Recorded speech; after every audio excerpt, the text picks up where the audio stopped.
Well, I've had a brilliant day today. I've just got back about 9 o'clock.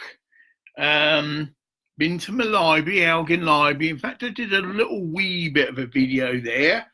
I haven't got that together, but the guy's been plucked. So what the hell, and he's probably from enough. I could share what I said to him, but I better not. Well, why not? Okay. I can't tell you the whole discourse, but I've got it. I mean, it wasn't much. I said I'd never even met him before, spoke with him before, yet he's a friend, okay, but whatever. So it's our first contact.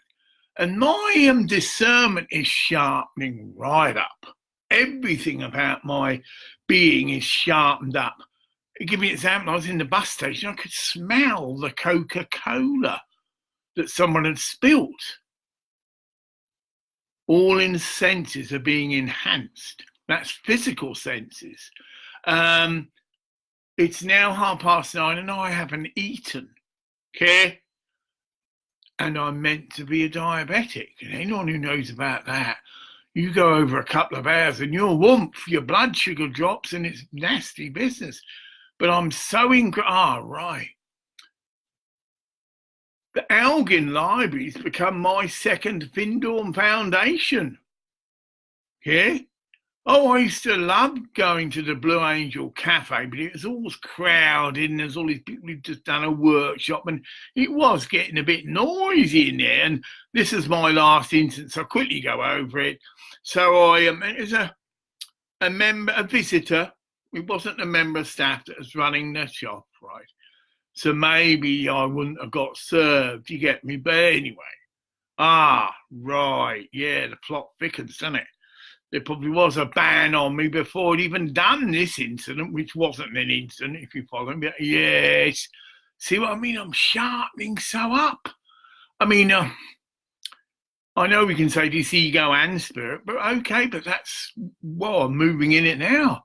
It's being revealed to me that, yeah, Graham, you're already banned, let alone this other nonsensical incident, which I'm about to quickly share. No, I've got all the time in the world.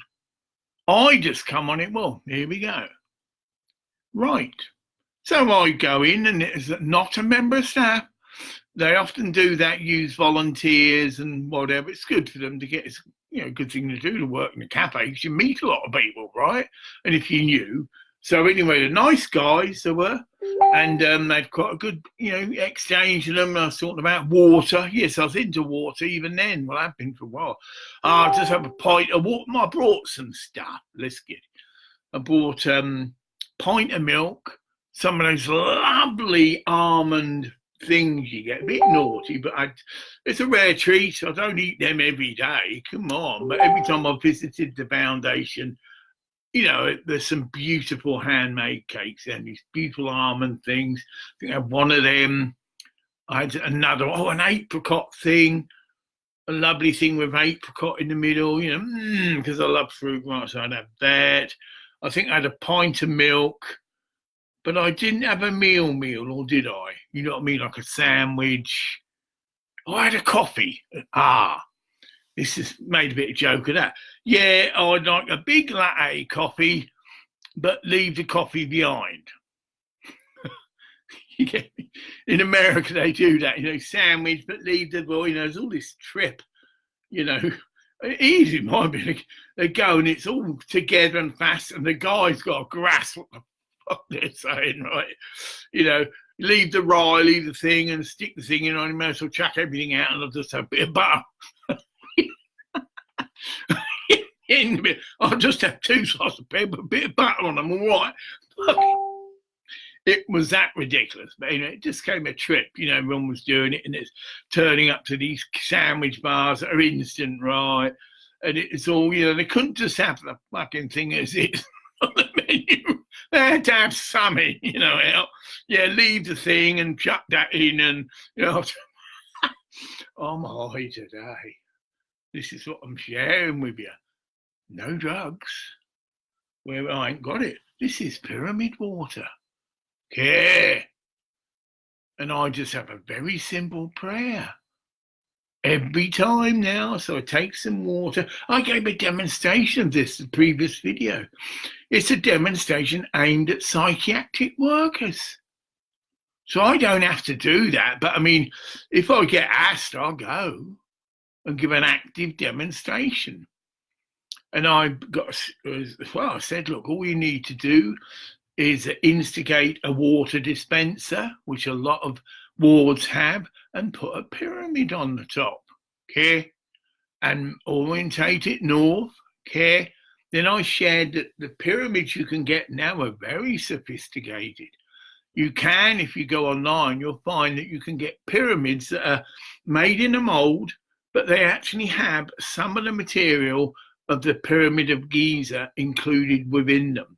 This has become quite fashionable. You can go on eBay and you see things with coils, and they're not so bad, about 60 quid actually.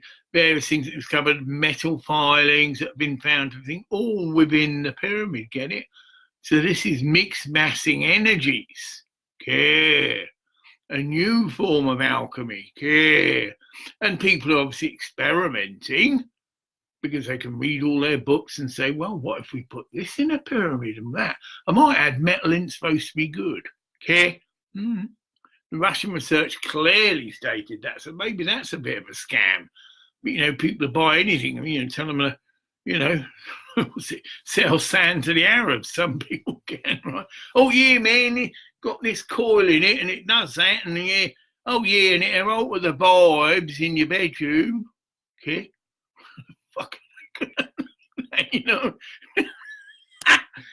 You got a vibe measure, okay? Right, I'm so woo. Okay, where were we? Yeah. Well, here and now. The here and now is that I've taken LSD before, come on, kiddies, and it's like I'm going on a natural, controlled heightening of consciousness, we say. You see, I'm totally centered and grounded. And it's just come from water. Now think about the prayer. Blessed Father God, right? And the word I've come through, channel, is transmute. Okay? That's it. Blessed Father God, please transmute this water into whatever medicinal compound my body needs at this time. And I ask this in the name of blessed Lord Jesus Christ. Boom.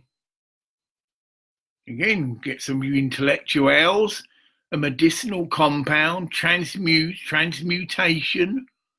Sounds a bit alchemy to me. Change it, transmute it into whatever medicinal compound my body needs at this time. So this can be for everyone to do for themselves, but individual, I'm encouraging the nurses or the staff, you can do this for patients with their permission. Because I know, right, listen, I'm saying if a person being brought into hospital, this is the scene, under a major psychotic episode, and this is what I'm sharing, and all along I've done video, don't pump them up with drugs. But I didn't have advice of what to do, or I did say pray for them. Now, of course, most of us go, yeah, sure, this is science, get it, with prayer. And it's up to the person, isn't it? So someone comes in, they're off their head, they're going through a very psychotic episode, might be their first experience, because then many people do freak, because it's, woo, you got to get your wits, and especially if it's been laced with amphetamine. Okay? I'm still don't like any synthetic drugs, me. Anything synthetic. It just reeks of man-made shit. Get it? People trying to improve upon God. In straight layman's terms, if that's what I was to say why. I said God has made us and provided us with every medicinal herb that we need for every possible illness that we might eventuate and have. There are certain herbs that are called panaceic. Ginseng cures everything, or can. and this is going back thousands of years, and they've been attributed with that ability. So they're not, you don't take it in the context of, well, I've got this symptom or that. It's just said you take this to sort of balance your body out for whatever you may be experiencing or whatever may happen to you. Get it? Ginseng. I'm not saying it's a healing thing. I'm not saying it'll heal your cancer. What I'm just saying that's what it does. A universal panacea. Look up the word. That's in its name.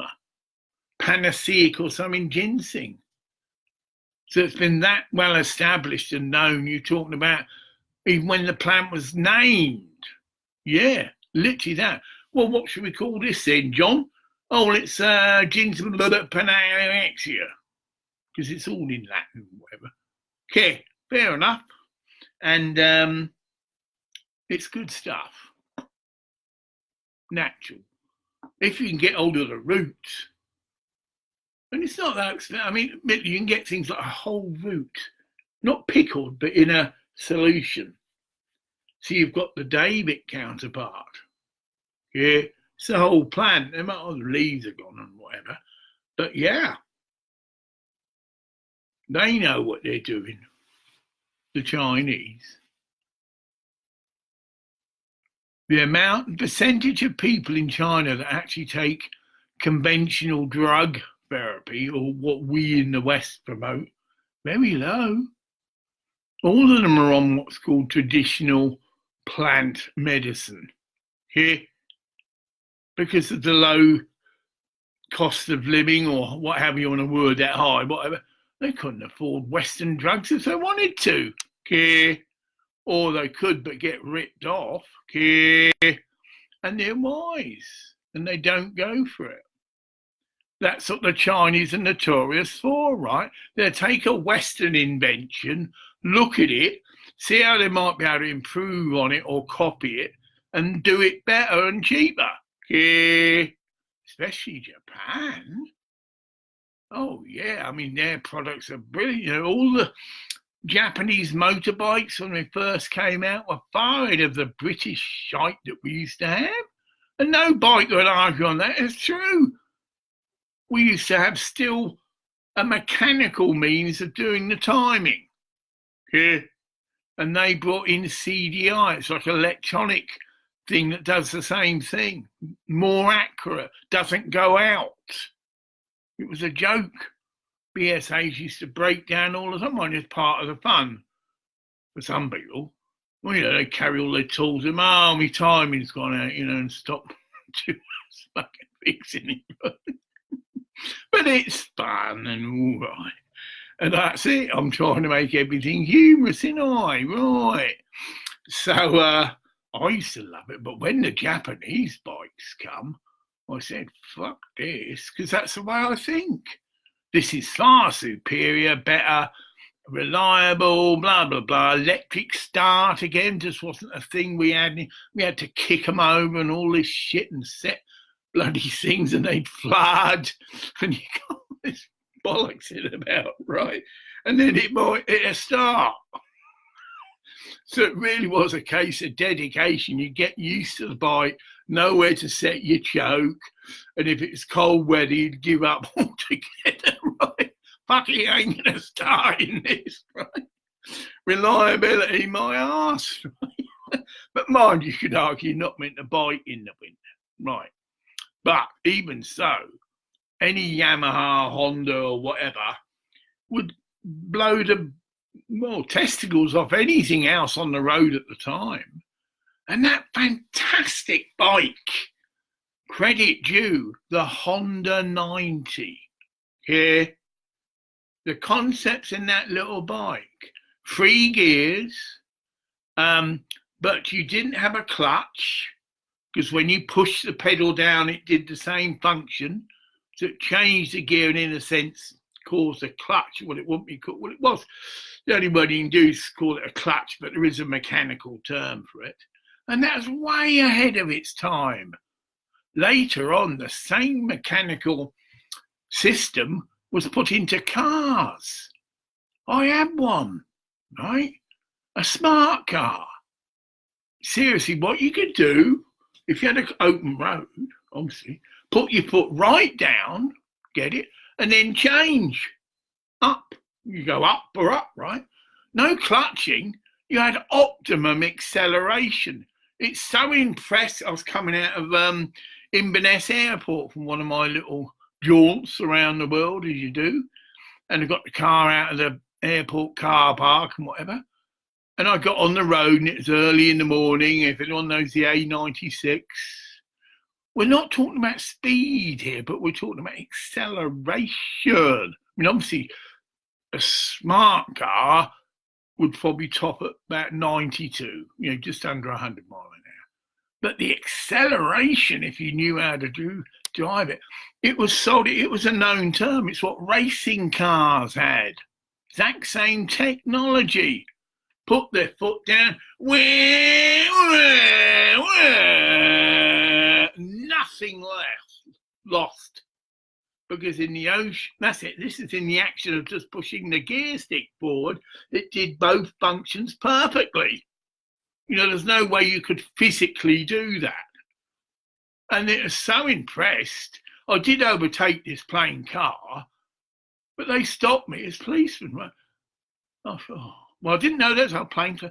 Oh, hello, yeah, well, I didn't. What the hell are you got?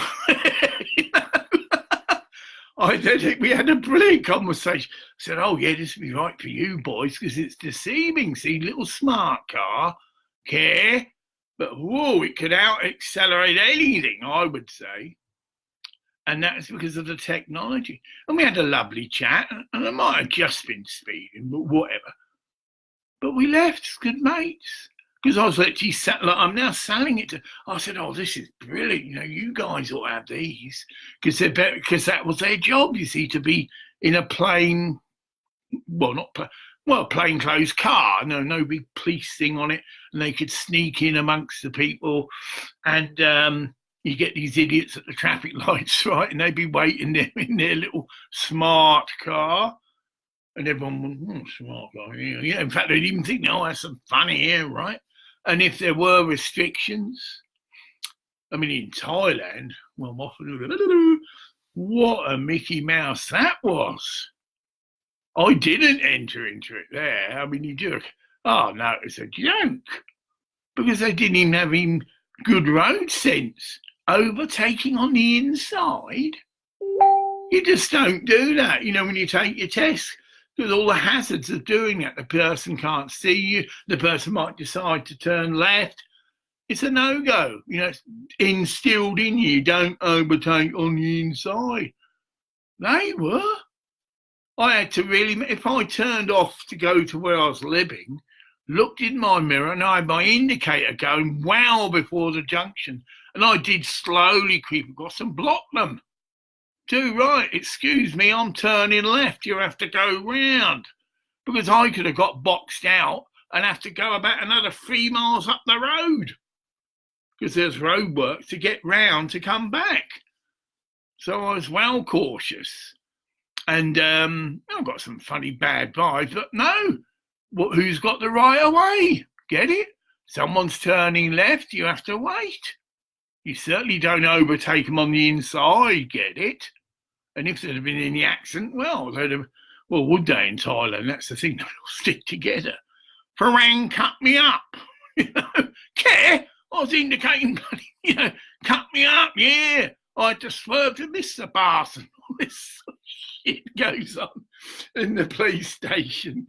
But their discernment's growing because they know this. Because the driver would say, don't be so stupid. The man was overtaken on the inside.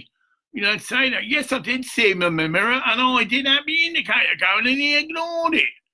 So they got two sides of the story and maybe were a bit in favoritism of the type, but eventually, it sunk in after so many accidents and things.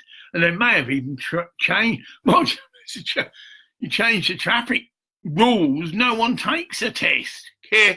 So no one's going to get told that you don't do that unless they actually have an accident. And then it's a bit late then, isn't it? So I did pie, folks. I usually come on here because it's nearly 10 o'clock. And I had one thing. This is serious. Well, is it for me? The words I got for this, because there's just this, maybe it's an anniversary, it is, obviously, of Osho's passing. Yeah?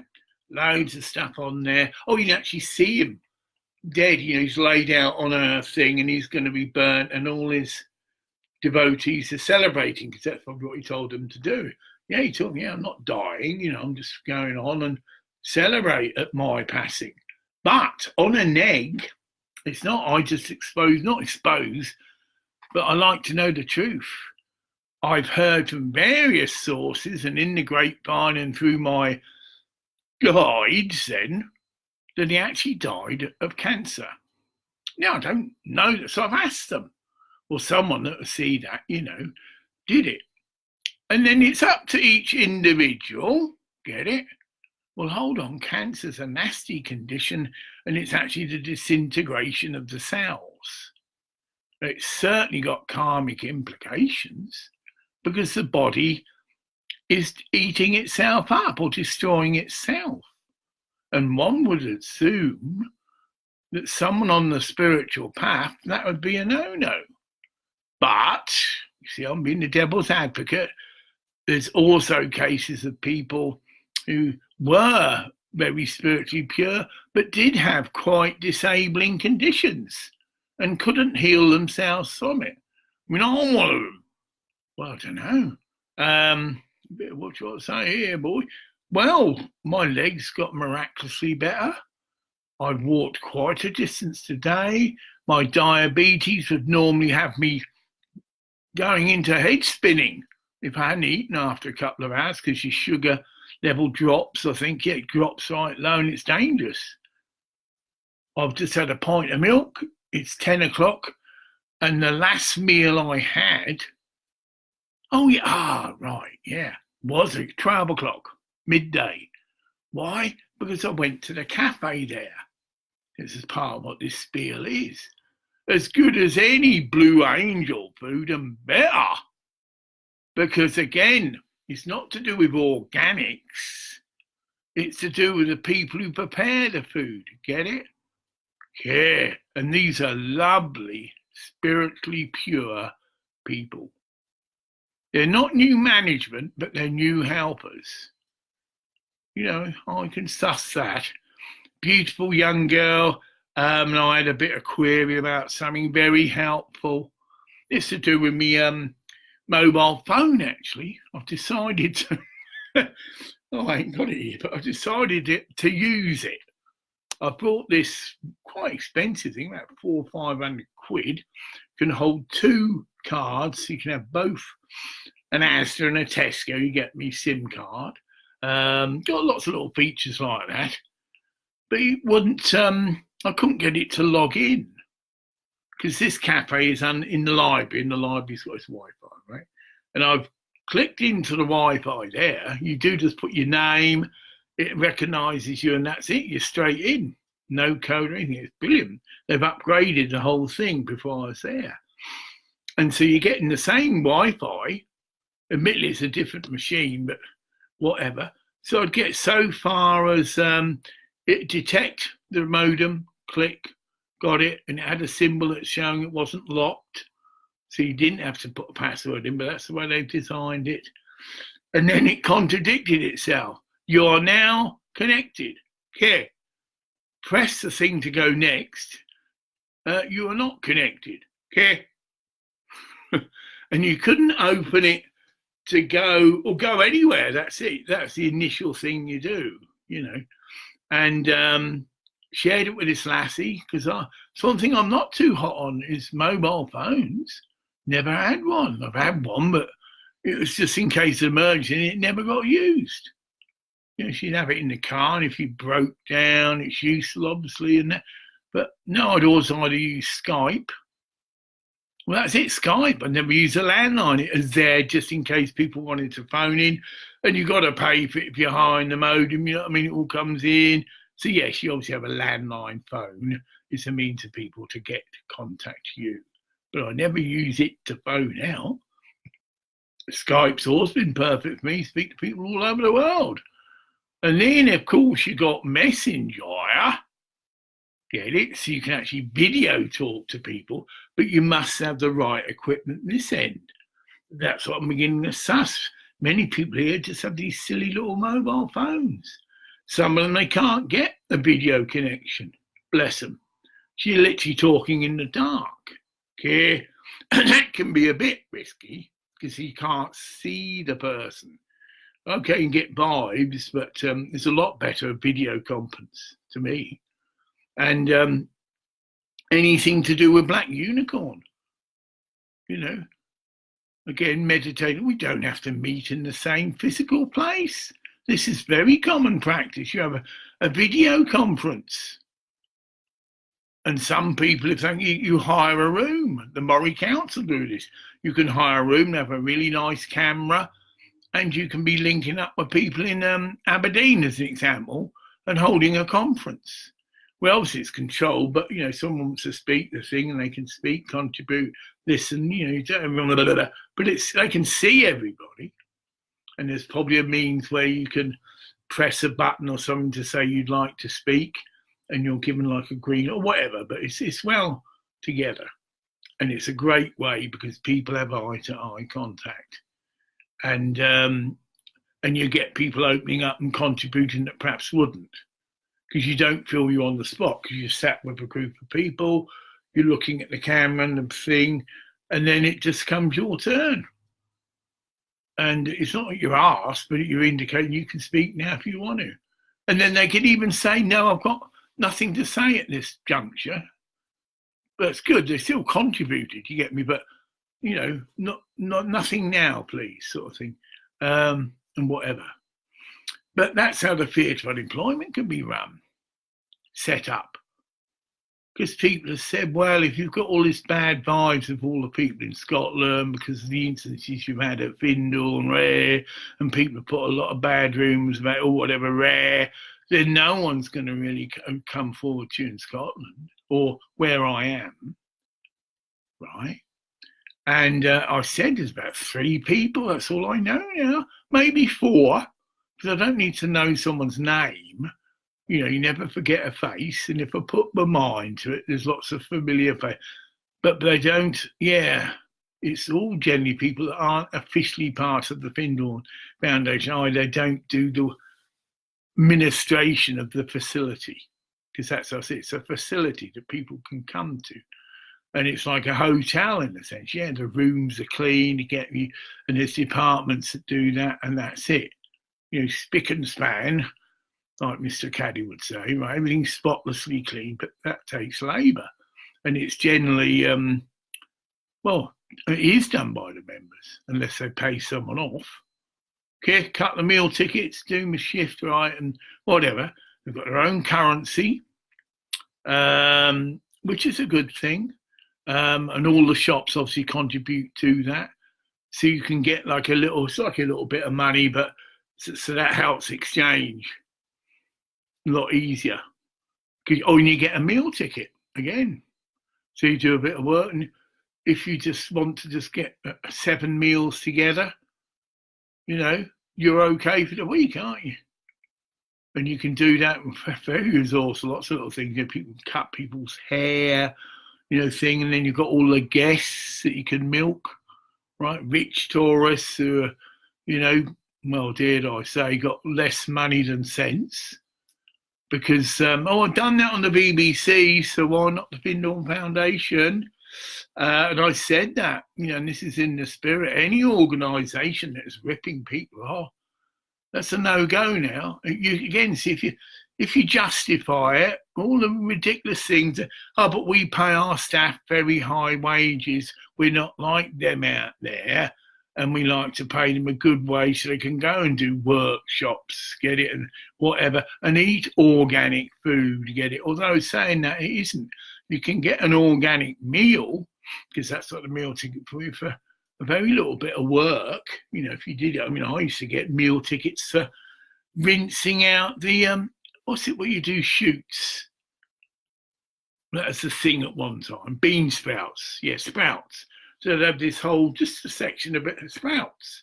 And your job was just to rinse them first, right? Rinse them, a good rinse, so that any sour, fresh water, and then just water them. I think that's about it. Yeah, there's a lot, but even so, it's a very simple job. And I've got a meal ticket for that. So that's me set up for today. So I think there's a lot of good and bad in everything.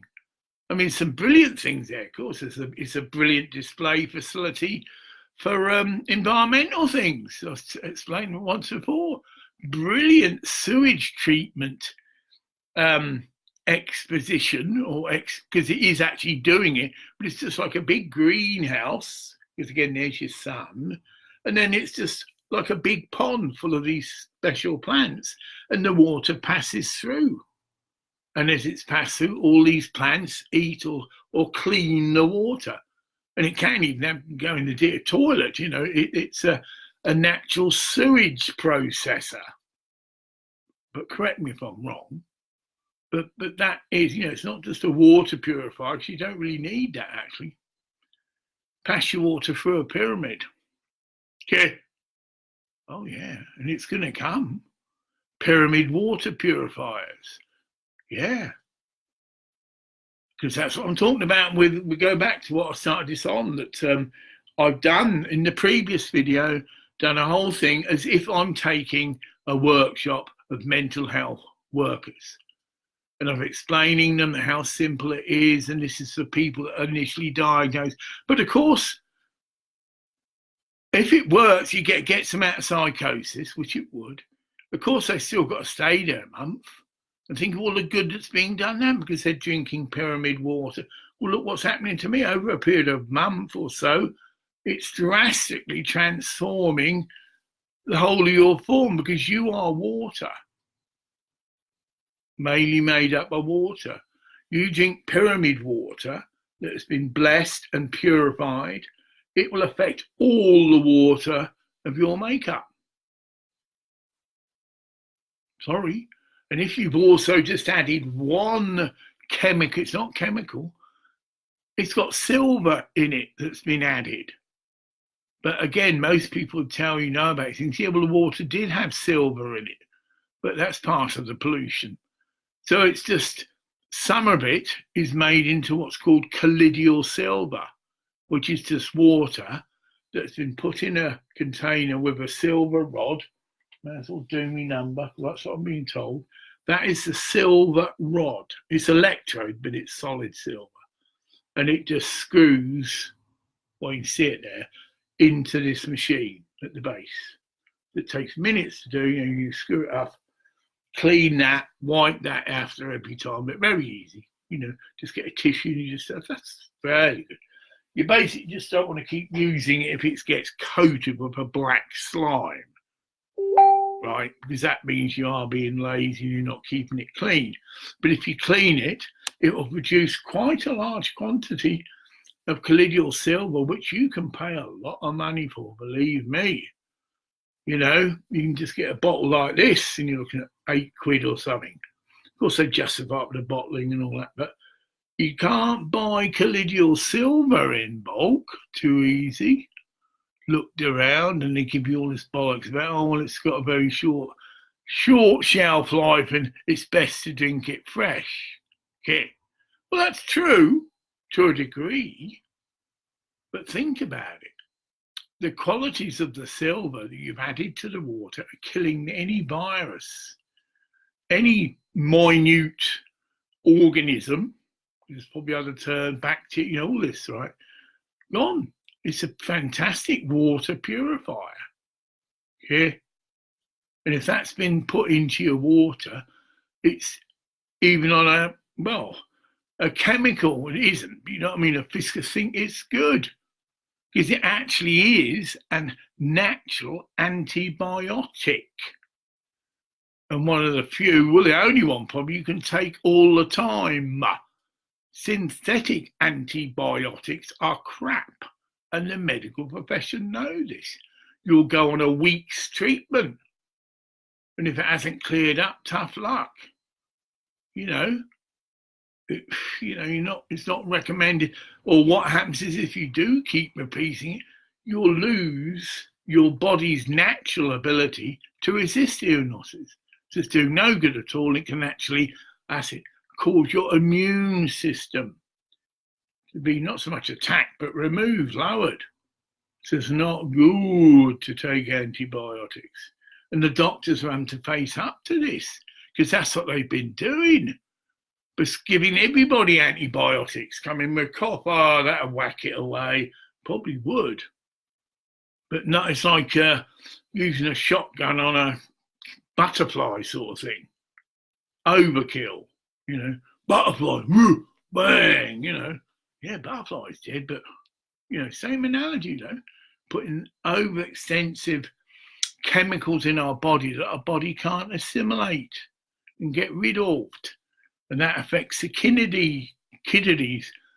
Willie, is that Shakespeare? Kidneys. I believe that William Shakespeare, whenever I have these funny twists of words, it's him, so I'll blame it on him. That's Willie Shakespeare. Recent one was penis. But I think it's brilliant. Mind you, but I do. It's a twist on penis, but it's not penis. Totally different. In fact, the accentuation of the arse is so relevant, isn't it? So I was talking about gay people bothering me and how they got their penises out and started to wank. Oh, mate, my Facebook. There's all these groups. That's what's happened, and I've been invited on. Okay? Click into the group, right? And that's what I'm confronted with. I can meet some men and go, hi. And then I see it coming, the camera goes down, and he's got his penis out. And I think, oh my God, what do you call that? Yeah? Well, yeah, I mean, we see, men coming together to have a wank. Yeah. Well, that's it. I suppose, they got off and seeing someone else's erect penis, and it's like a chain reaction, isn't it? But not for me. And there's a bit of self-righteousness that comes through. I'm going to be a bit serious. We've got a lot of things to do in the world. Okay? The planet needs a lot of work. And even though I've got my Bosnian pyramid water, here it needs a bit more than a few dedicated individuals like me rigging up a pyramid and manufacturing their cleansing water, alchemy or whatever. Well, when I channeled the thing, which is one of the main impetus of what I do for a mobile PowerPoint is right? Triangulating to shower, right? Sirius is light, Sirius is power, then it changes tack. So come, you budding wizards of the light, come, join me in the fight. Help me put the darkness into oblivion. Help me found the kingdom, Sirius living. So I can say it like that. Initially, when I started saying that, I was thinking, cosmic and, serious. Common as muck now. The amount of people that purport that we are influenced and are connected with a star system. You've got Pleiades people that claim that thing, and there's obviously Syrian, and this incorporates, I believe, there you go, see, incorporates the Egyptian, who were what? Remuted. It was considered that they, well, obviously they built the pyramids. So they had this knowledge. So we could say, well, yeah, they maybe did. They were Syrian people from the star Sirius. In fact, there's some brilliant films that go into that. I can't remember the name of it, but you're in the pyramid, and the pyramid is portrayed as this chamber that will give a person like eternal life. It totally restore their body. And that's what they're used for. So they go into this chamber, they're covered, there's some sort of liquid or something or whatever, but it's like a special, but at a time. So it gives them technically eternal life, right? So their body's completely restored, and that's why they were worshipped as gods. This is not This is a film, for God's oh God. And that's what goes on, isn't it? People, this is the media's tricks. Just happened with Mr. Trump, and this is so idiotic, right? There's this big thing about Mr. Trump's lying about the F-43 fighter, right? Okay. Okay. He claims it's invisible. Okay. He didn't claim anything. All he's doing is saying what his advisors have told him. He's not knowledgeable in nuclear energy and all this sort of palaver that goes on with these stealth planes. He trusts that his advisors say in a scientific way, well, it emits this magnetic field and that, it does actually create the illusion of being invisible in the context that radar can't pick them up. Get it? So they are still seen by the naked eye, but if they're flying over a country, they become invisible to radar. And that's just me, an idiot who's never had any blood, because I'm moving in the spirit. Correct me if I'm wrong. That isn't what a stealth fighter does. Although we see movies, that's all it is, a system of maybe emitting a magnetic field, which again, the aliens have immense advanced knowledge. There's things about the spaceships that did crash at Roswell were taken in, and they do what they call, reverse technology.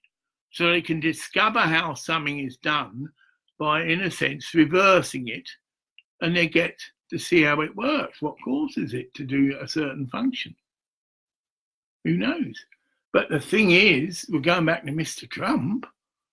So this is his whole thing, and they're doing all these clips of all the times that Mr. Trump has said that such and such and such is invisible. But that's what he's meaning, okay? And that's what the scientists were meaning when they told him that. It cannot be detected by the enemy's radar system, so it becomes technically invisible. Especially if it's high up in the sky, so people might hear a jet going over, but what is it? It's invisible to the extent that they can't lock their missiles on it to shoot it down. It's a word that's maybe slightly been used out of context, because most people think invisible, it's no longer being able to be seen. It is that. It can't be seen by radar and all the various other advanced defense weaponry that uses all this technology, infrared and all the rest of it. And so it is probably the most advanced jet fighter, Russians might have one, but whatever, that there is. So you can see, well, I can see how Mr. Trump is being unfairly treated. And who did that? The media. Who put all these clips together? The media. Yeah. Right. If I'm ever given power, which I haven't been, most people think it's just, I'm a spaced out idiot. Fine, it might change. Now, as people ask me, well, Graham, we think you do move in the spirit. We don't think you're a psychotic, in inverted commas, deluded idiot.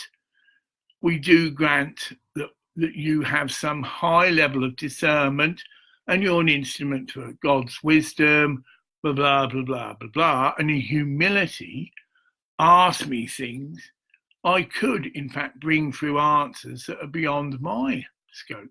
That is what channeling is. That is what moving in the spirit is.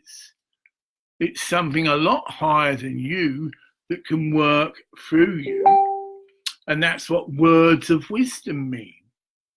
This is one of the ministries I've given, right? The gifts, words of cutting power, which is your cutting word, to release people from illness. That's possession. That's what happens. You literally release the person from demonic empowerment or overshadowing, all the various things. That is that sort of word. And then we go back my coup de grace argument. Oh, I take on any priest, any religious authority, because I'm backed up by a church. And that's backed up with the Gospels. It goes way back. This isn't some new thing. Okay? All these gifts of the Spirit were there and have been there since the beginning of the Christian religion. Ask Mary Magdalene. Okay? Ask the early women, true Christian propagators of the Christian faith. Okay? That's coming out. It's heavily being suppressed. Check out Mary Magdalene, the film. See what your spirit tells you within. That means, is this true? Did this happen? Oh no, you can do that. I don't care what you say. We can watch all this sci-fi shite, and a lot of that has truth in the sense that it exhibits technology that we can actually move in, right? So it's like continuing there. But that's different to someone saying that I was the closest disciple to Jesus, that I should have been put into the position of head of the new people because Jesus would have wanted that. Okay? Okay? Okay? That's 3 Ks. Yeah. Jesus would have wanted that. Okay? Okay? Okay. Except we had a man-made institution formed, okay? The Roman Catholic Church, okay? That purports to be holding on to all this riches and finance and whatever. Now let's just go with this, kiddies, right? What do you think such an organisation that is corrupt, that has got an immense collection of wealth, would do if they even got a sniff, that Christ had returned, care, or was ready to reappear, care? And think about it through. If they're corrupt and they're more into just keeping hold to their money, who do you think, well, I've got to give it to them, speller, who do you think's going to take a hit out on Jesus or any other such highly devolved person when their power is being threatened? And when they know, of course these people know, Jesus isn't going to be happy with us. Yeah? And it goes right back to the beginning. Jesus wanted Mary Magdalene to found the church. Get it, a woman. Yeah. And we all know what's gone on. Men have been appointed, women are having to fight to become a bloody bishop and all this shite. So the whole thing was turned on its head. Oh, I've been told, sorry, Graham, you've got to pump it more. Oh, Jesus said, how much longer must I suffer them? And I'm beginning to feel that impression myself because I'm a follower of Jesus and I'm being guided by the Spirit and I can identify with how Jesus felt at times. What a bunch of wankers. Yeah, or words to that effect. What a bunch of dipsticks. You know, haven't got the basic grasp of anything. Yeah. And now they, again, going back to that, sorry, men chose a man when Mary Magdalene clearly demonstrated she was the closest person to Jesus. She was there at the cross with Jesus' mother, and the men had legged it. The men, still under the illusion, I'm sorry to have to do this again, that what Jesus wanted was for them to physically take up arms and to physically have a physical confrontation with the powers that be. No need to have done that. What's he saying? Leave it all behind and follow me. And that's what the Christians did. They left it and started something totally new and radical. Check out the books of Acts. You won't learn this in your average Christian church, Acts, okay? because the Acts tell this is how Christians should live and how they did live. They lived in community. They practiced the common purse, which is what Jesus did instigate with the disciples. They shared everything in common, but it wasn't just for a few people. It's for everybody who wanted to practice and bring down the kingdom of heaven. Now, is that clear enough for you? Yeah, that's the way to do it. And think of all the sacrifices that people who are attached to their wealth. We've gone in a circle. People who really are into their nice gold cups and get their security from having all this gold. Well, we all know what Jesus taught about that. Don't put your faith, in gold and things. The Son of Man has nowhere to lay his head. Yeah. He doesn't say get together and rip everybody off and that's okay. It's okay not to, make a decent profit. People have got hold of that and said, yeah, you can do what you want. We're a spiritual community. So, yes, people come to our shop and we charge them more for something that's sold in our shop, which they can buy outside. But they're all just rich tourists, so what's it matter?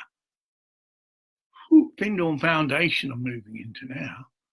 Oh, yeah, but we got to pay our people high wages. We don't believe in exploiting them like the world does, which it does a bit, right? So it's ridiculous, 20 quid an hour, who knows what? Oh, that's all right. Well, what have you said? Well, I've got some workshops I want to go to, man. They're 100 to 300, whatever quid a time and that. Yeah, all right. Yeah. And prices are bumped. Just go in the shop. A fair profit. Fine. If you can't keep your shop going on a fair profit, then maybe you ought to close it down. Because the karma you incur by ripping people off, you're no longer going to be a centre of light.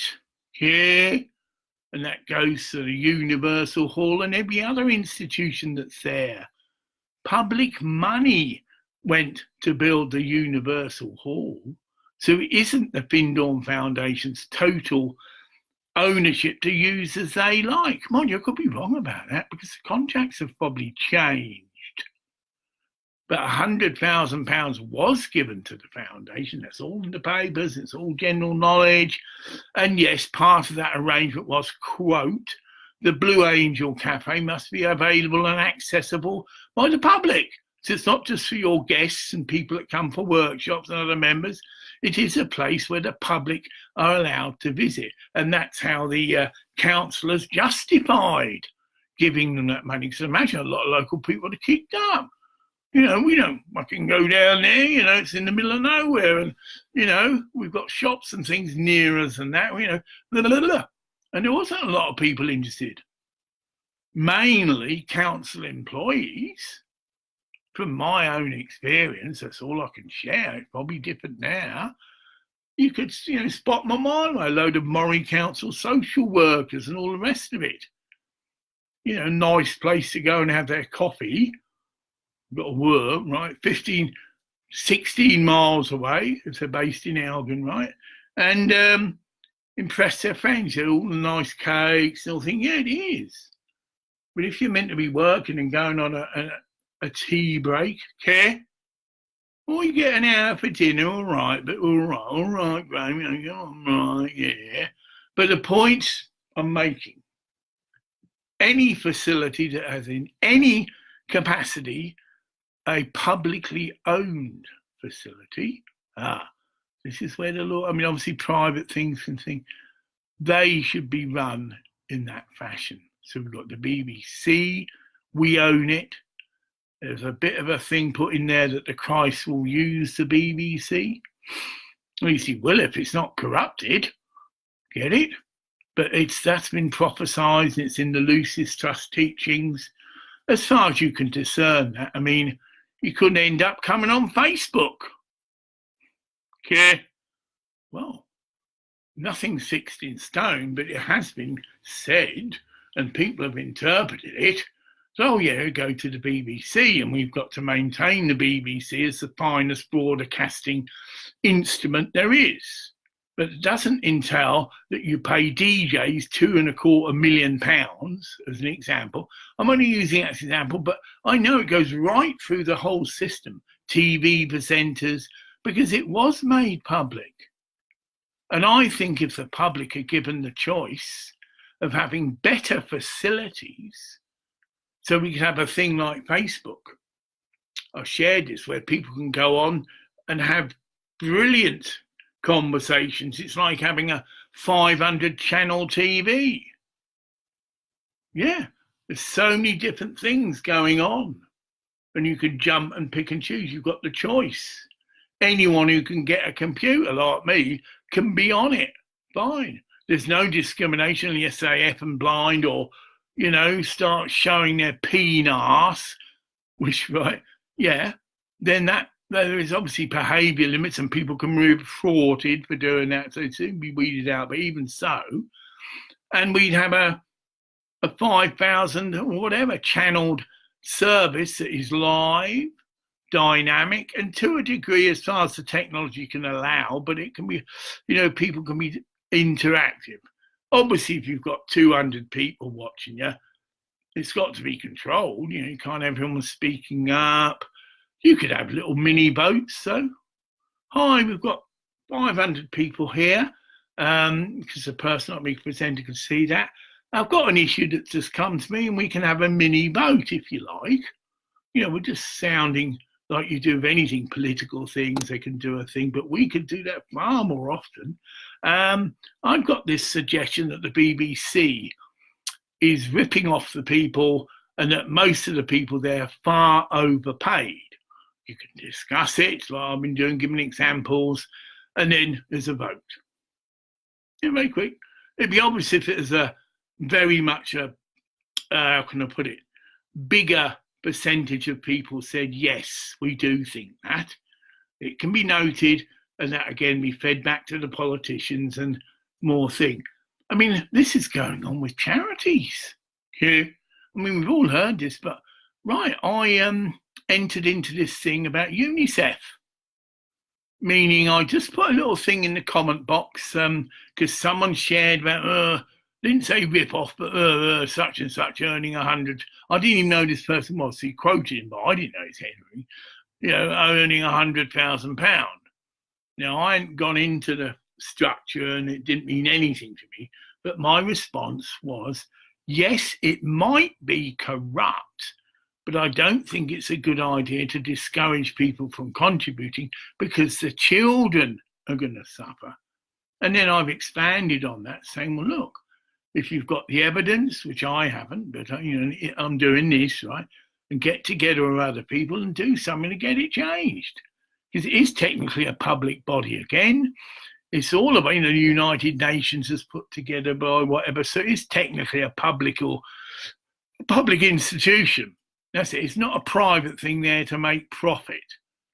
That makes it very simple to, well, what's he on about? Yeah, you can get a company whose motivation is to make profit, but it's got its guard controlled because of other companies.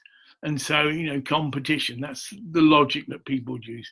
Oh, well, it's competition, and so everybody tempers their prices, not unless they have a, which has gone on, they all have a little meeting together, see. Look, instead of us bluing it, let's agree on a price we all like, and then that's it. No one's going to contest because we've all agreed, and that's it. So there's your competition out the window. It's got nothing to do with it. Just them getting like oil, anything you like. They have a meeting and they say, well, this is what we're going to charge, and we have their own little vote. Well, what should we all charge and are happy with? And as long as they stick to that, that's cool. If they break it, then we're back to the price war shit, right? But they don't really want that. No, just like a good profit, and they don't have to worry about that. No. So any public institution, yes, the Findhorn Foundation is, you'll find, a public institution. Money has been given from the local government.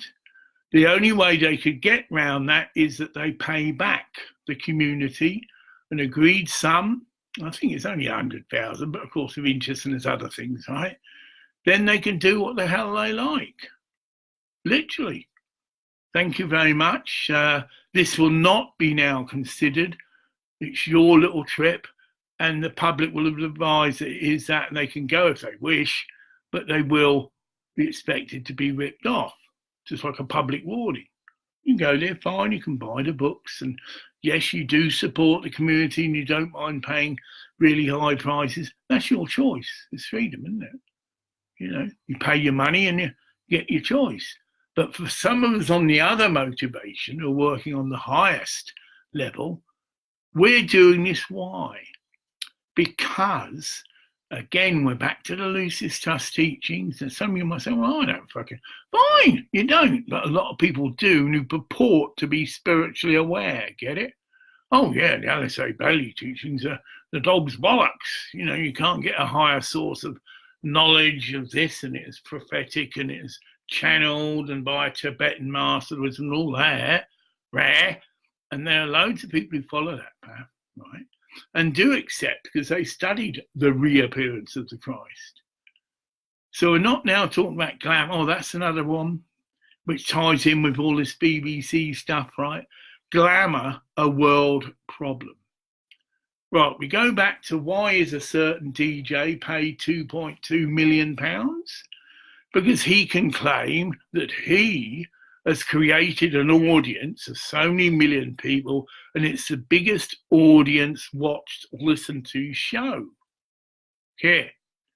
Well, it is, but I assure you, sir, as I've said, any idiot could do the breakfast show, right? You might find that offensive. And any idiot would willingly do it at a far lower price. Because yes, if you get the fame, which is glamour and the glory, yeah, you can go to the commercial world, go and do your DJing there and get, well, what you call it, night lighting. Earn extra money at the hours you don't work for appearances and all this shit that goes on. And if they want to pay you thousands of pounds to just come and say a few words or spin a couple of discs, 10 minutes and then go, fine. Again, that is not the world we're talking about, or I'm talking about. Because that world is supposed to be preparing the way for the reappearance of the Christ. And there are many people in the BBC who claim to be there, because that is one of the roles, again, we go back, that's mentioned in the Alistair Bailey teachings. Common sense, isn't it? Jesus reappears, comes, he needs to address the people. He's going to need media, TV, Facebook, whatever. He's going to need a means to reach many people. And those that have ears and eyes to see will recognise him. Maybe that's happening. Slowly and slowly, the penny drops. But then Jesus isn't put on a pedestal. Jesus, like me, is just an old man that walks around with a thing and, oh, that's Graham, yeah, nice bloke. Because he doesn't act like I expect Jesus to act, as an example. He's not into glamour, he's the salt of the earth. So I wouldn't give two pennyworth for some bloke who's all on his high horse. I'm the Pope, and I'm not saying all popes are like that, but that sort of thing. Driving around in a car and people kissing his feet and all this stuff. Jesus wouldn't want that. Okay? He's trying to empower you to serve God, not give you some intermediary that you listen to what he says. Get it? Twist on something I said. Not even the Pope would tell you what to do. He would ask. And I said that referring to Christ as some hell's angels. The same analogy. Christ wouldn't tell you what to do. So nor am I. The Pope has got no authority to tell you what to do unless you give it him. Yeah? But Christ came to set us free from all of that. Any external authority, any guru. Okay? Yeah, we'll juggler now. Osho, who's recently passed, or maybe he hasn't. It's maybe, so I'm not that attached to that. dispensation, right? But it's being celebrated now, his passing. And you can see videos of him in his coffin, was that, and flowers. You see the devotees all dancing and clapping and celebrating, because yes, life is eternal. And he probably was a good teacher like that and did teach that. I just have a sneaking thing that if he died of cancer, there was some perhaps truth to the things that were being said. You know, you can fool the people some of the time, but you can't fool the angelic kingdom, who do witness and know everything that we do. Get it? Whoever you are, you know, you can't hide from them. And if you do, well, that is a case of you going insane. If you lost your angelic helpers and guides, or they left you, same difference, because you are acting so out of order, right? And that they were treated, because you can't fool them, right? You can fool other people.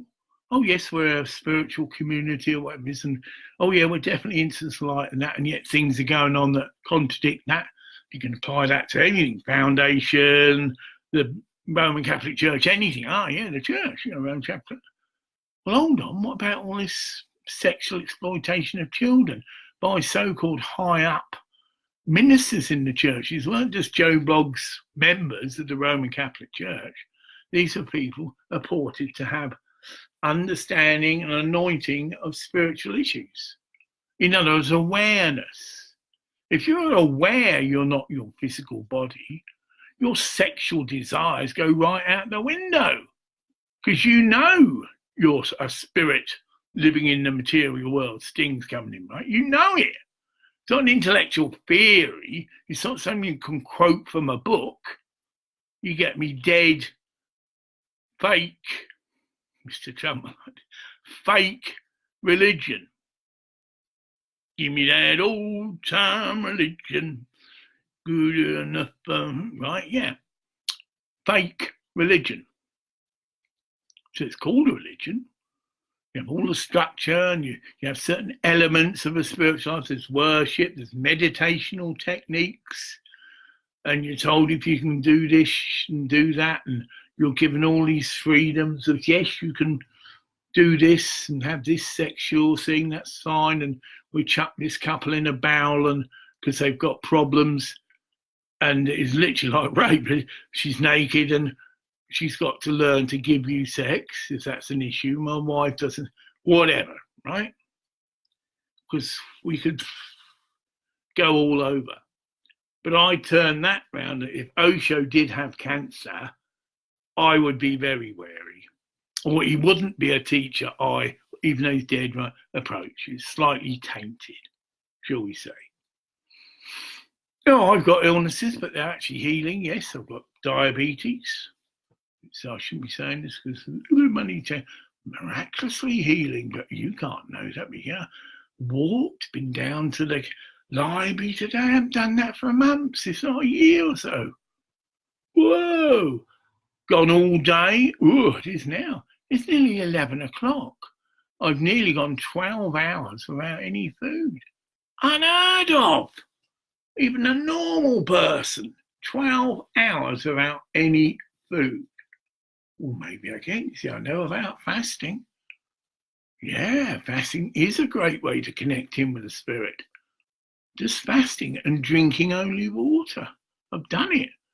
And you do get high. The body suddenly just changes and burns off your fat, because that's what your fat is, right? Storage. So it's healthy as well. So that's an incentive. That's why overweight people like, as I did, going on a fast. Because you've got this ticket, you know, something you get from it. You lose some weight, which you've been trying to do on and off the thing. And you do it as a group of people, and you're sure that after the third day, all the hunger pangs and all the craving, you know, to break the fast goes. Because your body enjoys and burns off all this food, and it feels immensely better and whatever. and you lose, that's it, you lose the desire for food. So you must break a fast very carefully. Generally things like fruit and things, and not meat or anything what you call heavy, you know, but there's loads of things you can break the fast with. But again, you find all this out, you know, so you can do it, but you must drink water. More important. And you're taught things like that, you know, when you think you are hungry, it's actually you're dehydrating. Okay. So you're very hungry, right? And you're go and get just have a good glug of water. And I mean a good glug. A pint, you know, really not seeing it. Ooh, it's gone. No more hunger pangs. And this is medical and scientifically backed up. Whole system of science or medicinal approach that, yeah, you need water, you're dehydrating. You're told, here you go, you need 2.5 litres, I think, of water a day. Yeah, it's quite a bit of water, actually. Yeah, 2.5 litres a day. Not milk. Oh, yeah, it must be water. So even if you drink milk, not beer, you know, anything you can drink that isn't pure water isn't part of that, because the water does things like flushing out your system. So again, you can't drink a load of Coca-Cola and think, in fact, that's actually been proven to be filth. But anyway, any gaseous drinks have been shown to dissolve and destroy your stomach acid. So it's affecting the way you can effectively assimilate food. Yeah. Says he, you hypocrite, used a Coca-Cola to heal that person. You know, miracle. Well, I did, it's the only thing I had on me. I wouldn't use Coca-Cola now. You get me? I don't buy any fizzy drinks. I love milk. That's acceptable as long as you realise that isn't part of your need or body need for water. We didn't actually. I had a big full of milk. So I have eaten something. Right, okay. We're now 11 o'clock and it's 12 o'clock midday, yeah. But I've had that. And that could be analysed as, yeah, that's got quite a bit of food value. Right? It's a big, but it's 800 ml, so it's not quite a litre of milk. But I know normally I'll be ravenous as shite. You know, it's like my body's so, I've got to watch, you know, I'm making sandwiches and it's like, hold on, Graham, you're going to cut yourself, you know what I mean? Because, give me food. And that's like when you smell food as well, you know, the animal comes out and food, you know, but you pass through that. But I know what it's like. And you do get slightly dizzy head and you're rushing. That's it. That's the thing. You're rushing. Of course, when you rush, you make mistakes, drop things and slam the door. Where's the kitchen? Anything that moves, ram it in, right? Get a hit. You know, gone for about 3 bananas and whatever's there. That instant that you don't even have to warm up. You know, even heating a can of beans is too long. You know, you already walking, banana, you know, about 3 bananas are gone. Bread, you know, anything instant. Some people call that the munchies. Yeah. A well-known symptom of being high is the munchies. Many people have been through this and know exactly what I'm talking about. Right. But all I've had is water. So you don't know, do you? Leary used to talk about putting LSD in the water and all this sort of thing. Well, I'm not doing that. I think LSD would be quite expensive if you could find a good source, to be honest with you. It's not quite a hip drug at the moment. What's it? Crack, cocaine, cocaine, and I'm 61, the light flashed a bit. And they're the drug of choice and considered by many people the apex of drugs. Cocaine, what's it? It's a song called Cocaine. I used to like it. Yeah. Ding, ding, yeah, that's all right. Ding, ding, ding, ding. Ding, ding, ding, ding. All right, Graham, people want to sit here watching you humming. Woo! It's gone an hour. So I've fulfilled my obligation. I've put that out. I'm sure I'll get some comeback on that, because at the moment, the celebration of Osho's passing is big. You know, devotees all over the world. So if anyone gets to see this, I'd love if you can get back to us, or directly through Facebook. In fact, I might, after I put this, enter into some of the discussions that are going on and that, and put the same, just put it in the comments. You know, can someone tell me how Osho passed? I have heard it was cancer, please. And on that note, I'm just thinking there's any, I'll check. There's not many people have come in. There's probably something cracking off in the world. I don't know. Is there a war going on or something? Some big news. Yeah, it's nearly 11 o'clock. Maybe you can say it's neither one thing or the other. But suddenly after midnight, loads of people flock in, you know. And like me, night trippers, people like the midnight hours. On a note, yeah, strongly impressed to give a shout. I think a DJ used to say that and become a topical thing, you know, give a shout. It means, yeah, so I'm giving a shout to Tina Turner. And I can quote some things you did. Tina, in fact, you did a brilliant LP, which I've got actually. And they're all devotional songs, and it's children. In fact, the children's in, so I don't have LP. Anyway, it's all thing. But I was listening to it today. And the first thing is Calling by Tina. That's the first track. And that's very much spiritually inspired. Then this, I've spelled it some Savesh Am Savasar, which is obviously not a language. But both those two tracks, I think, are brilliant. On that LP, which includes children in the title. So it's quite a unique thing. It isn't your average rock and roll you thing, but I think you did it with two other ladies who are generally more recognised as being devotional, get it? And they're into things like the Kabbalah, get it? Although Madonna's into the Kabbalah, just to change tack. I had some really negative tack. I'm not in touch with these things, right? She's going to Barcelona and good riddance and all this, you know, not a good word to say to her, you know. And she's about my age, she's 60 odd, and she admits to being that. Surely anybody with the money and the things she's had, and yes, she may have been a pop star. If she's been into the Kabbalah, and if anything, you know what that's a very deep, we can say, religious system. You know, it's not shallow. You can get, in fact, here's your proof.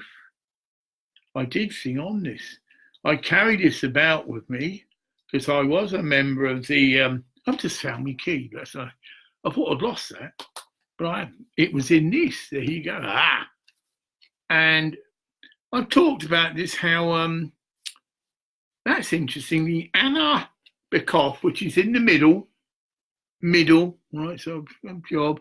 You can see exactly what I was talking about the other day. See what it says? You read from left to right. You scan it. Remember I did a whole video about that?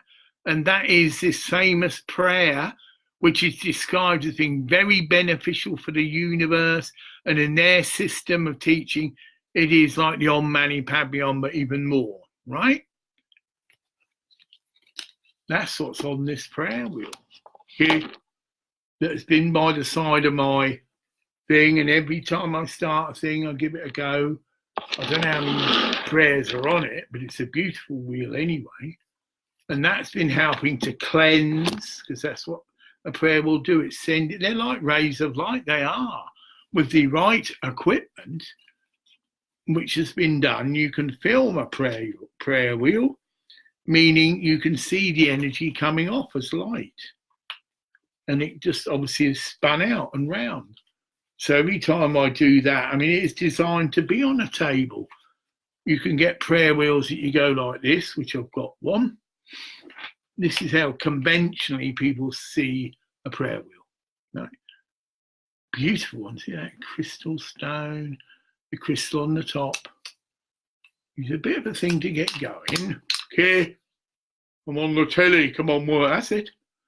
But what you do is you just wiggle your wrist, because that's the idea of it. Minimum amount of, see, I'm talking and trying to do it and I blow it, that's it.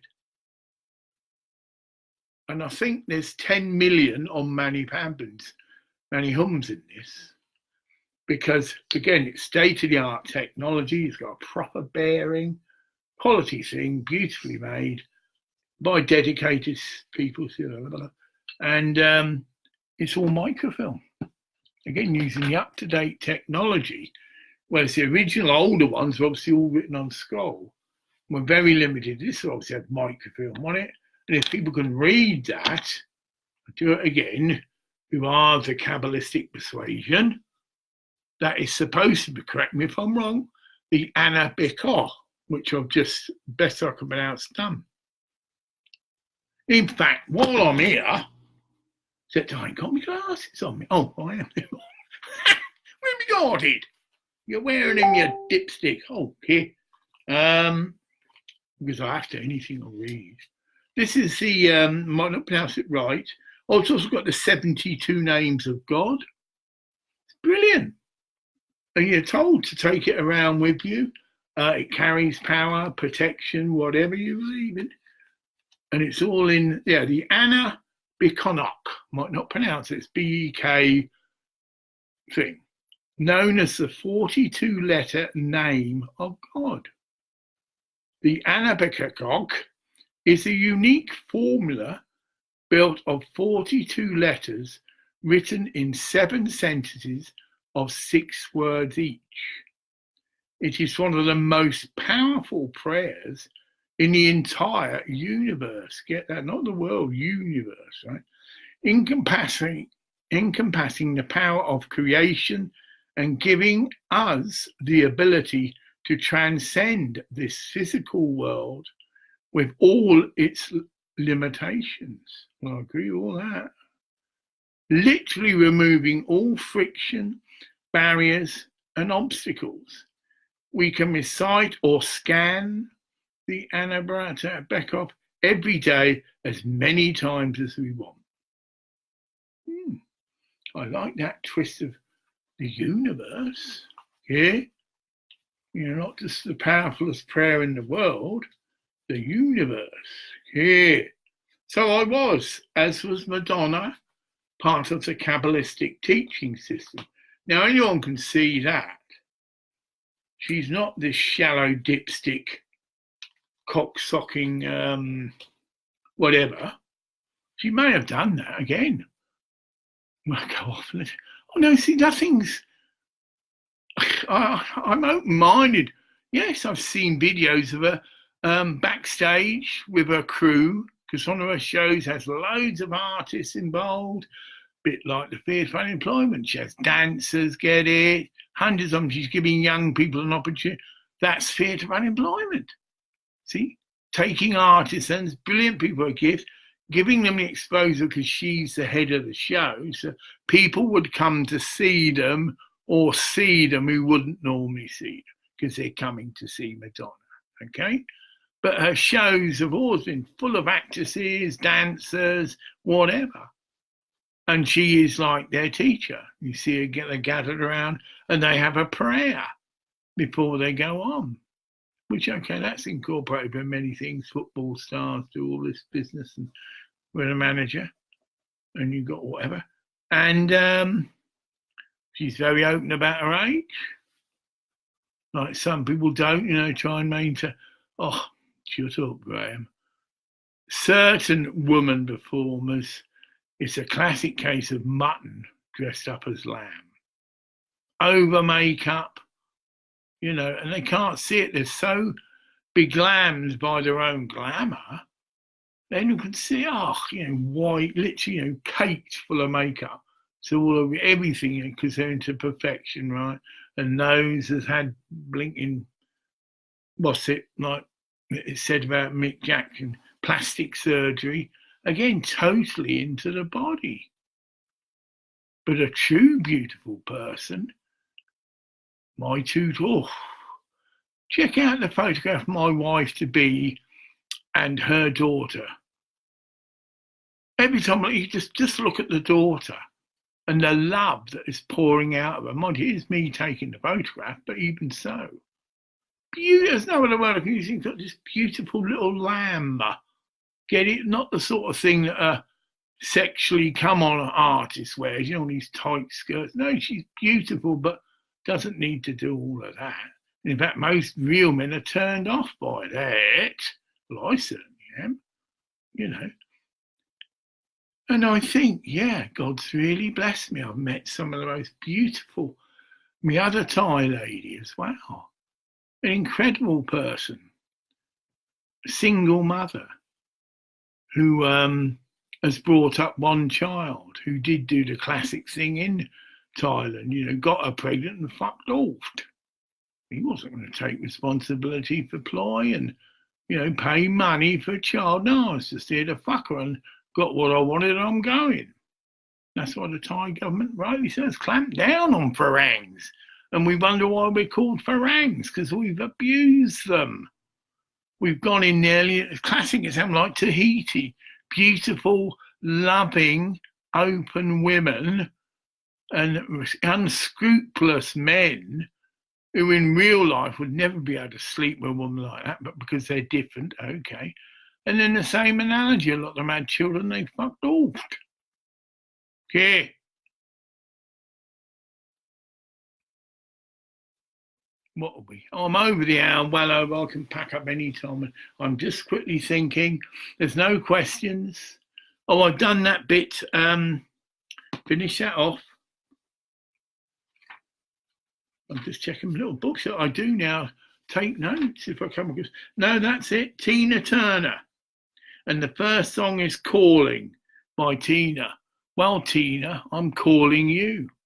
Check out the Theatre of Unemployment, which also is going to be called possibly Black Unicorn. How do you check it out? There are videos on YouTube, and the best one is just that. So I have Black Unicorn in the title. And that means I'm actually reading out. You see the cover thing is a bright yellow document. I'm peering over it. That is the constitution of the charity.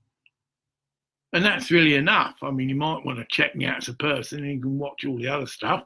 But that is the constitution of a charity to be. And it needs people who want to help set it and make it become a reality.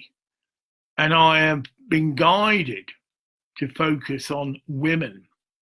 And I give the example of Krishna had female disciples. It's not like an example, but, the people that are close to him. And I'd much rather have a team of women around me than men. I'm fed up with all this macho thing. I've shared that, all this homosexual thing that's, again, just over-identification with the body. I mean, that's the issue here. I've known them. You can have homosexuals that are fantastically spiritually aware people. Ian Strange. Giving credit where credit's due. Gay, but he doesn't come on to me or anything like that. And as openly said, don't worry, Graham, I don't fancy you. Right? Well, fine. And I worked with him on a one-to-one basis, doing poetry and things. So he knows I'm genuine. I've got no, not homophobia, but, bigotry attitude towards gays. No. But there are certain gays, if that's the right term, who are not much better than animals. You get me? All they're into is their body and their penis. I mean, imagine I'm joining a group. I'll drop them in. You get these groups that you can join right at the bottom of all your friends lists. And somehow I'm on that group, but I'm not. I've never, would want to join a group like that. But my name is there and I can log into it. And I did, and that was enough. Oh, hi, how are you? Hi, trying to get English. And slowly the camera goes down. And it's going down to an erect penis. And he's there with his hand around it, and, you know.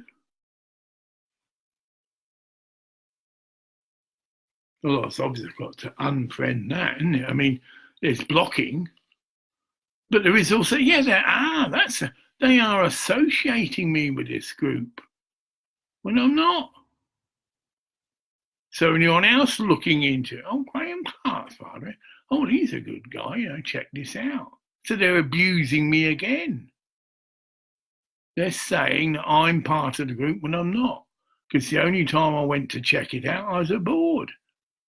Oh, no, you know, because I've seen it so much. You know, it's getting beyond a joke. And yet they're doing the same things. One guy, it was a little girl that was his icon. And I perhaps thought, well, it's probably a picture of him young.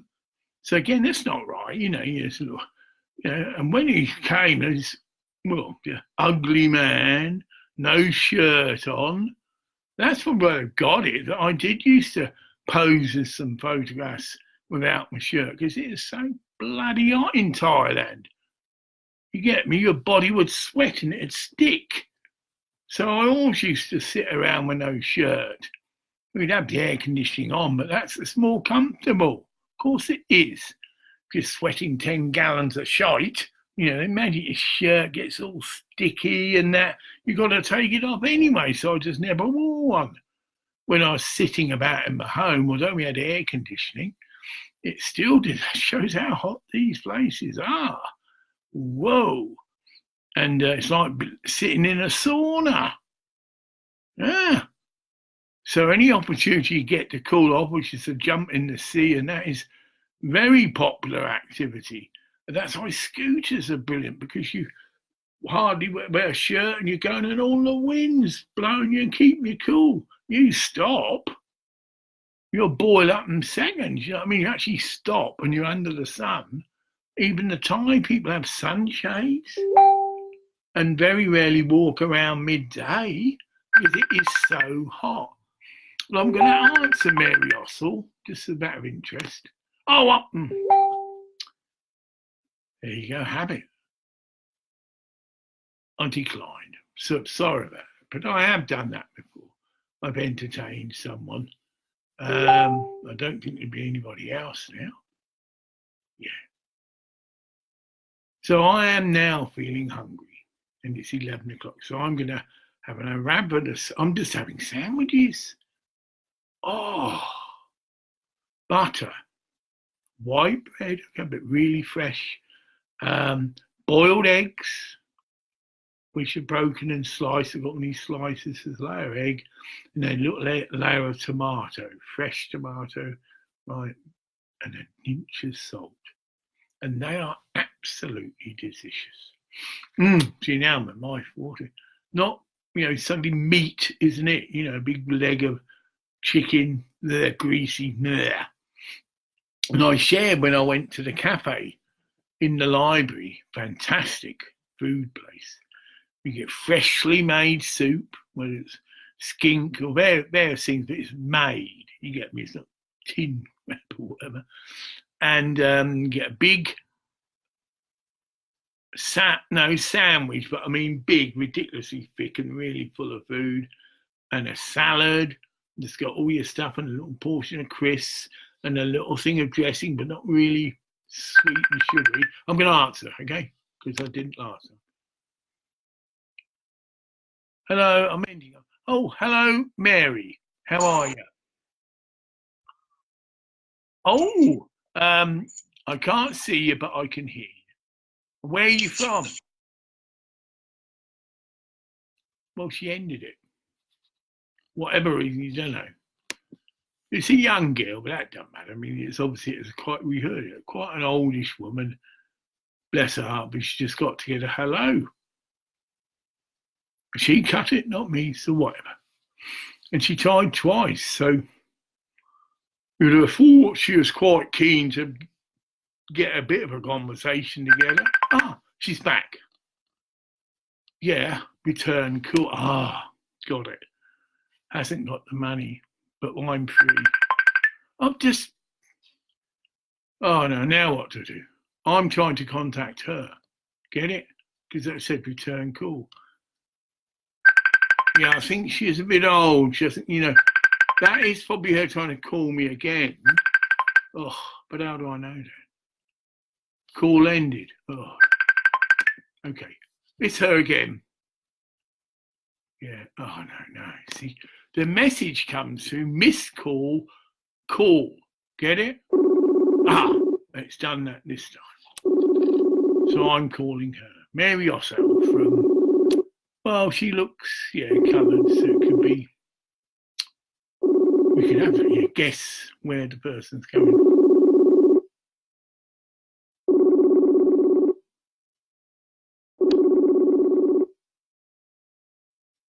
Call ended. So, well, you could say it's probably her end. Oh, she's back, see? She's obviously got problems there. Oh, hello. I hear you. I did hear you for a second then, but can't see. So obviously you haven't got video, which means again you've got I can hear a voice in the background, but that's it. Yeah. Yeah, you've either got a telly on or something. I can hear you. Oh no, now I've actually got a picture. Hello. It's not so good, but bless your heart, you've been determined, you've got through. How are you? Oh, it's frozen, she's not a good. Hi, it's Graham. The photograph's froze, it means she's got a very bad. Hello. Picture's froze, so she's connected. Yeah, call ended. Well, this ties in with my go at the BBC. All these things can be improved. Well, I said it. We could have a BBC Facebook. Not the same thing, but a means of video communication. And that they can use your email or various things that can all be worked out, your phone number or various ways of contacting each other. Hold on. Apple have their own system. I've never used it because I always use this, but it is their own video. I think it's called Face. It's got that in the name, but anyway, but that will be only for people who are on Apple. And it's quite well, from what I've seen from the consumer sign up, the video side's really sharp because obviously it's their own camera and the software's all been designed. And you can use a name, I think, a telephone number. That's there we go. I knew that because she didn't really make much of it. We'll try again. Third time lucky. Hello, Mary.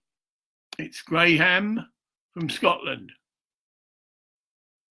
Hello. It's taking a time. Yeah, I can't hear anything. Hello. Bless him.